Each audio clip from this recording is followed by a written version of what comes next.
Washington Commanders versus Green Bay Packers tonight on Thursday Night Football, 8:15 p.m. Eastern on Prime.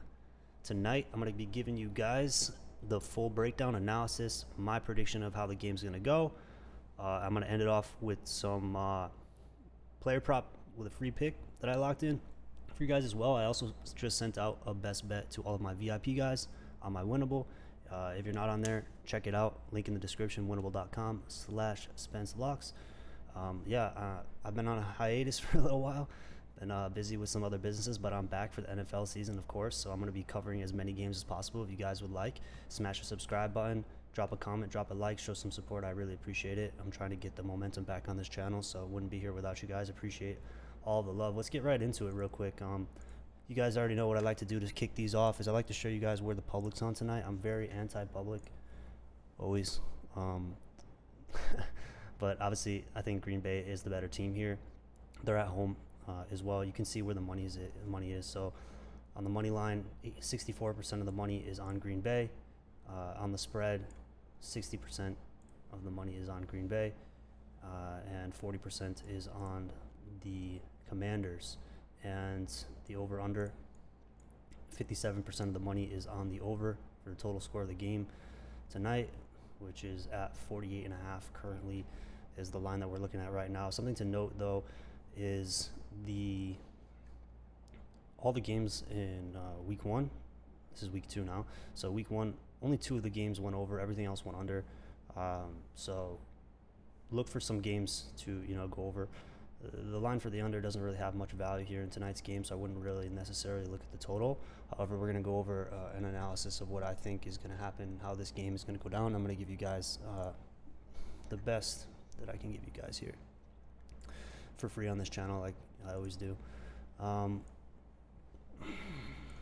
So yeah, tonight, right now, depending on what book that you're looking at, the Packers are a 3.5 point favorite, which means if you're looking at a spread line, they're -3.5 or -3, depending on what book that you look at. Now, this is a key critical number, and this really matters in the NFL, especially, right? Like, it's a little bit different with baseball, with run lines. It's a little bit different with the NBA, but for football in particular, this is a danger line, right? So, like, what it means is the Packers are -3.5, which means in order for this play to cash, if you took this spread line, right? Forget money lines. You can take the Packers to win. Okay, it's -180. It's not very good odds. Not a great payout. The Packers will win this game tonight, 100%. Right? The Packers are going to win the game tonight. The question always is just by how much. And so what I look at when I'm looking at the public lines and the odds makers and how they're making these lines is, normally, obviously, there's a 7-point touchdown, right? And there is a 3-point field goal. So most games are either won by a touchdown, won by a field goal, right? Something like this. So when I see a 3.5 line, or even worse, like a 3 line, it's like, okay, well, it makes me think like, okay, if the Packers are going to win the game, the question, like I said, is by how much. And I don't feel really comfortable choosing a 3.5 line because that means they would have to win by more than a field goal. So they would have to win by 4 points, 5 points, 6 points, a touchdown, or even more, right? So what I like to do is I like to play around with the numbers. Obviously, this is why you subscribe to my VIP, but I'm just saying, based off of the normal 3 line or 3.5 line, I don't like it. All right, let's just say that. Sheep do the public lines. Real sports bettors get tactical. They do things like teasers. They do things like alternate lines, alternate spread lines, things like this. Let's get back into it, though. That's just something to note about, like, the public lines. If you guys are looking at, like, a -3, never do -3. Either do -2.5. So that means if they win by a field goal, you cash, or do even less, or just rock with a money line, in this situation. Both teams, they played Sunday, right? So you gotta realize this is Thursday Night Football. They didn't have much time to rest.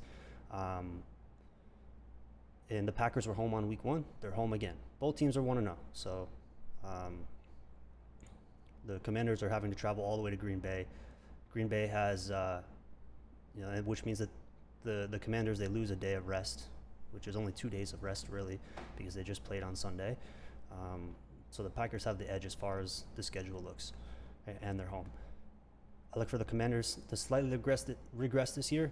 guys, like they had a crazy season last year. They went like 12-5 on their record. But if you look at most of the wins, a lot of them were actually they were chasing, and they were coming back in the end where they should have lost the majority of those games, but they ended up winning in like the very endings of those games by a score. Now, like I don't want to curse the Commanders, but Jaden Daniels, he cooked last year. Look for a little bit of regression from him this year. They call it the sophomore curse. I'm not a very big like what's the word, superstitious person, but this is just what I notice people are saying. So injury report, Parsons, obviously it was a great pickup by Green Bay on the defensive side. He's limited in practice this week, but I'm sure he'll play. It was the same situation last week. He played. The Packers defense is in pretty good shape injury-wise overall. Washington's in pretty good shape injury-wise as well. The Packers offense, though, they love to run the ball. Something to just keep in mind is they have 2 banged-up offensive linemen. They haven't practiced all week on their starting offensive line. Might be an issue, something to consider when you guys are making some of your plays or looking at some player props for tonight. Commanders, they play the Giants week 1. The Giants are absolute shit. I mean, there's not much to take away from that game because the Giants, they didn't even score a touchdown. They beat the Giants 21-6. They dominated the Giants the entire game. Giants didn't even get consistent pressure on Jaden Daniels at all, and that was surprising because they were supposed to have a pretty decent defensive line this year. Russell Wilson, he needs to be benched. They got to bring out like Jackson Dart or Tommy DeVito, man. This Russell Wilson, man, he threw for 168 yards, 0 touchdowns, and the Giants scored 2 field goals. They ended up with 6 points, 2 field goals. They didn't score 1 touchdown. Pretty shit, man. So the rushing attack, it was efficient versus the Giants. So like the Commanders had a pretty decent rushing attack versus the Giants. The Packers, they played the Lions week 1, which they won. They won the game 27 to 13. Jordan Love, he had a pretty good game, threw for 188 yards, 16 for 22 on completions with 2 touchdowns, passing touchdowns, which is pretty good.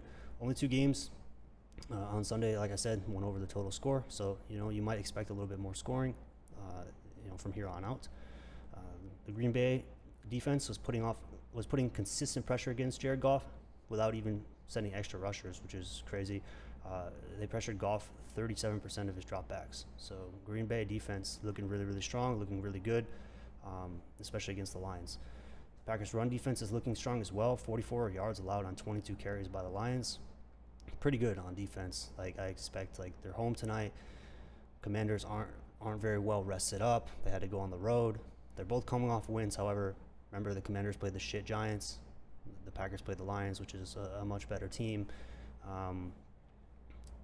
And so, yeah, like overall, obviously, Packers are going to win the game. The question just becomes how much, by how much. So you can lock in the money line for like minus 180 if you want to make like a little bit of money. Or I have my best bet VIP play down in on my winnable.com/SpenceLocks. Before I show you guys the free play for today that I'm going to hook you guys up on with, I want to just show you some of the plans that I have currently. Right, you can grab a month pass. It's $299 for a month. Of all of my plays, my best bets, we have sportsbook plays, money line spread, game totals, NFL player props, college football as well. So this is just college football and NFL. And then as well, I have my season pass, the entire season of college football and NFL, all the way until the end of the Super Bowl and the college football championships. It's only $999. So 3 months basically gets you 6 months worth of value. Check it out if you want, or just subscribe to my YouTube or watch the videos or see how we progress. And if you want to check it out, then I appreciate you guys. That pretty much wraps up this video. Like I said, appreciate all the love and support, guys. Looking to start off the season really well. So like, comment, subscribe. See you guys in the next one. Spence Locks.